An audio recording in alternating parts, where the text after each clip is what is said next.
Is Yu-Gi-Oh healthy right now? There are people that say that Yu-Gi-Oh is crazy.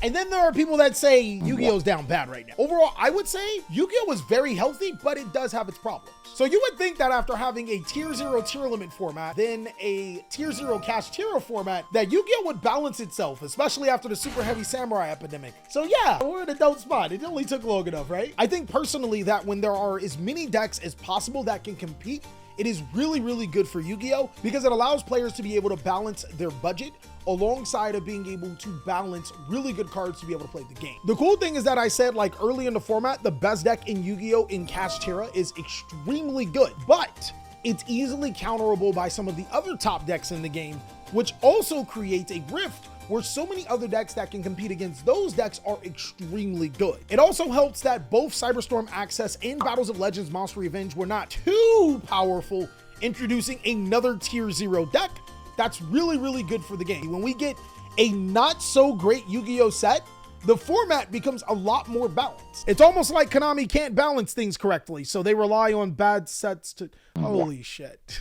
The good thing about it is that a lot of Yu-Gi-Oh decks are very cheap. We'll talk about the expenses of Yu-Gi-Oh cards a little bit later, but being able to get a Yu-Gi-Oh strategy, like the core basis, it's fairly good and fairly easy to do. When we have a format where there's only maybe a few decks that are really, really competitive, being able to side against those potential decks is a lot easier, and that's something that a lot of super competitive players complain about.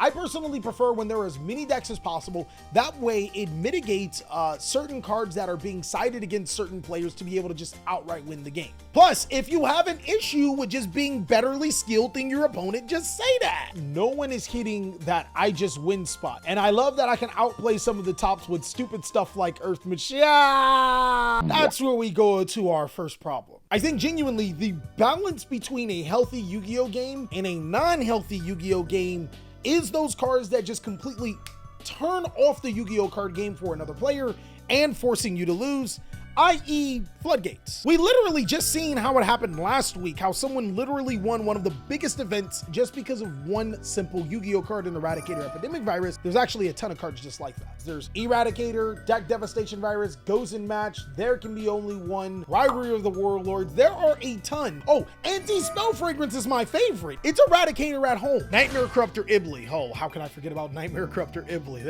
There's that. And I think that this is an interesting talking point. Are floodgates healthy for Yu-Gi-Oh? I can actually see both sides of the coin of this floodgate situation.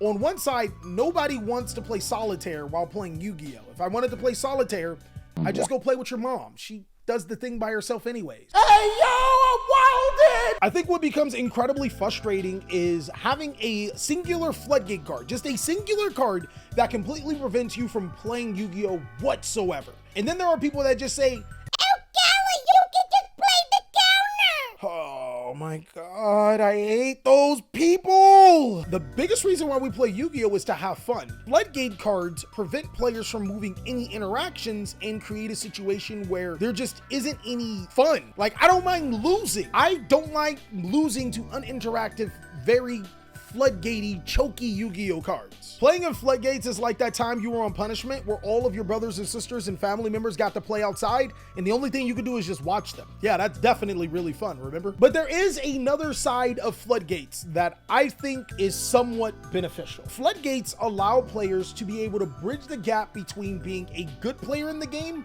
and being a not so great player in the game. I know every single time we go to locals or every single time you go to an event, there are players that use floodgates. Those particular players tend not to be really good at the game. You guys know them. It's the runic player that also plays the Fluenderies deck, that also plays this other cards. Like, they literally just pick up decks that can incorporate floodgates to ruin you. Those players tend not to be very, very good at the game. The good thing about that is that it allows players to be able to bridge the gap between themselves and the other great players, but the only problem with that is that it doesn't actually increase the skill of the players, so that gap is always still there, especially if they don't have the floodgate. And the crazy thing is that you feel really, really good for winning a game because you flipped the floodgate, where the opponent does not. The biggest problem is when a skilled player gets a hold of a floodgate. This is like the worst case scenario. Let's say you're trying to play your Dark Magician deck, which just so happens to comprise of spellcasters. And I'm playing one of the best decks in Yu-Gi-Oh! Like Vanquished Soul. Not only do I get to play a full combo deck on you that I am more skilled against, I also get to flip cards like there can be only one, which definitely makes those games more curb stompy. Floodgate Yu-Gi-Oh! Cards do bridge the skill gap between bad players and good players, but it also makes good players even better and also claps up other good players with no skill. I think outside of the Floodgate problem, Yu-Gi-Oh! Is fair, it's extremely fun, but no one wants to go against Floodgates or the problems that come with Floodgate. If your opponent plays Floodgates, just play Magical Hound. You can play 3 of a Floodgate, and then you can play 3 copies of Pot of Prosperity, and you can potentially search into that Floodgate or draw into that Floodgate. Magical Hound is a counter to those Floodgates. It's a really good counter. But the problem with Magical Hound is not an equally searchable card, and it's only once per duel. In theory, the best way to counter Floodgates is cards in your extra deck. But we know that there's no universal card in your extra deck that can out Floodgates. I agree, but I also don't like when some combos so hard you have no choice but to scoot if you don't draw any hand traps. Well, the good thing about that is that Konami did balance that in the form of board breaker cards in hand traps.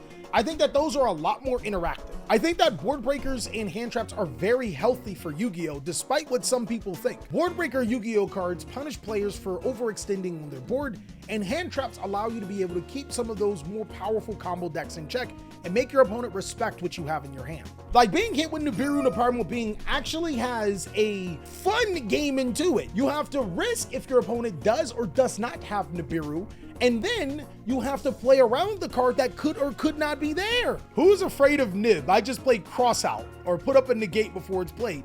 Exactly. Because now you have to actually have the counterplay for the particular card. You skillfully built your deck and crafted your turn to be able to counter a particular card that could or could not be there. Floodgates just how do you skillfully how do you do that? Cards like Dark Ruler No More will out your opponent's entire board, but almost guarantee that you cannot win the game. It's like the most fair card that we've ever seen. Draw for turn, main phase, enter battle phase, end of battle phase. That's actually pretty fair because evenly matched actually requires you to skip your battle phase and still gives your opponent a card to keep. There's also more interaction with evenly matched as it could be interacted with a negate, but a floodgate is pretty much just like draw the out. Regardless, I never thought that hand traps and board breakers were ever a toxic card up until this point, but I do think that there is a point in time in Yu-Gi-Oh! Where these cards are a little bit too overtuned and sometimes need to be toned down just a little bit, but not over the top. There's also counterplay with those particular cards with Triple Tactics Talent and Triple Tactics Thrust.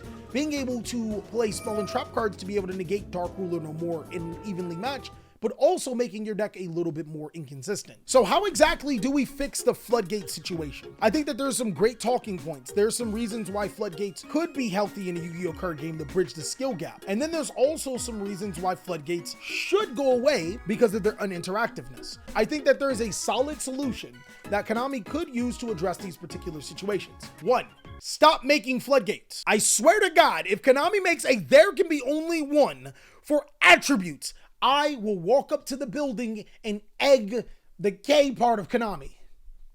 It's very specific. That's how you know it's me, Konami, but don't ban me because I told you, just don't do that. 2, I think that Konami could errata these particular floodgates where they're not as powerful as they are perceived to be. Maybe these continuous trap cards leave the field after a particular condition has been met, making it a little bit more balanced for the player that's playing against it, while also saying that a player building that deck can't rely on that particular floodgate. What about Eradicator? There used to be a card called Crush Card Virus. That was the old school Eradicator. You guys know Crush Card Virus isn't as good anymore, right? Because of its erratas. Oh, right there. Allow your opponent to like destroy all spells and traps, but your opponent draws 3 cards or draws an additional card every turn or something like that. Something to balance it out, kind of like what they did with Crush Card. But I do think that that could be something. Forcing a player to give up something for a particular floodgate could help balance that floodgate, or just make them leave at the end of your next turn. I think that that's fair as well. Regardless, something needs to be done to be able to curb the power of these floodgates. Or there's a third option. You guys are gonna love this option. Limit all of the floodgates, every single one of them. Put them all limited to 1. That way, when you know you get sacked, you know it happened in 1 card and there only 1. Overall though, Yu-Gi-Oh! Is extremely healthy. I don't think that we have any other problems with the Yu-Gi-Oh! Card game as far as playing the game. There's definitely some other things we get to talk about. And of course, if you want to hear those things, then stay tuned, subscribe, and be sure to check out these videos and I'll catch you on the next one.